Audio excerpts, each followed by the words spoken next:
Ashrave ilalayag na ba? Sa dami ng nangyaring kilig sa bahay ni Kuya, isang tambalan ang biglang umangat at hindi inaasahang magpapayanig sa buong fandom, Ashley Sarmiento at Rave.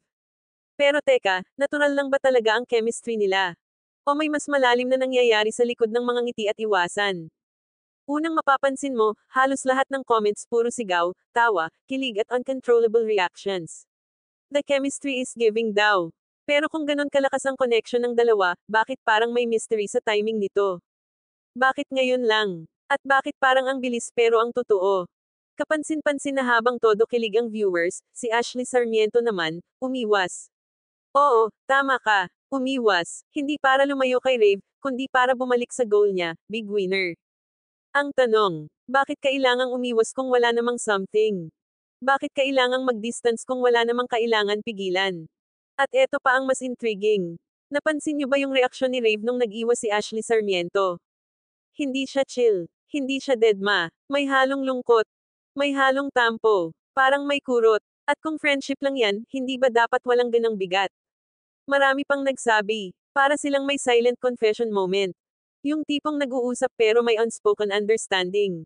Yung tipong may admiration, pero may boundaries. Yung tipong mas kilig kasi hindi pilit.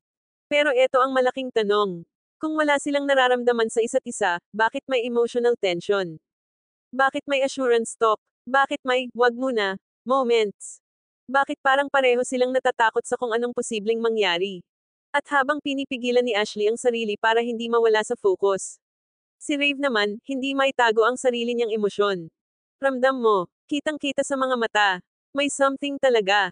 Kaya ngayon, nagtataka ang viewers. Crush lang ba to? Mutual admiration, genuine friendship, o unspoken feelings na pareho nilang tinatago. Kasi aminin natin, ang hirap magpigil kapag natural ang chemistry. Hindi mo kayang kontrolin. At ang mas nakakakaba, kapag ang isang koneksyon na hindi naman sinasadya, biglang mas naging real pa kaysa sa mga love team na matagal nang binubuo.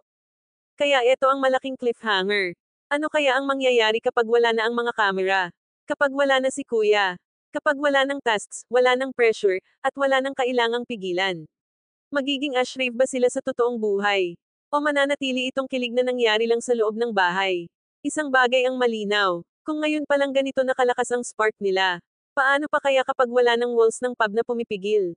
At doon na magsisimula ang tunay na kwento.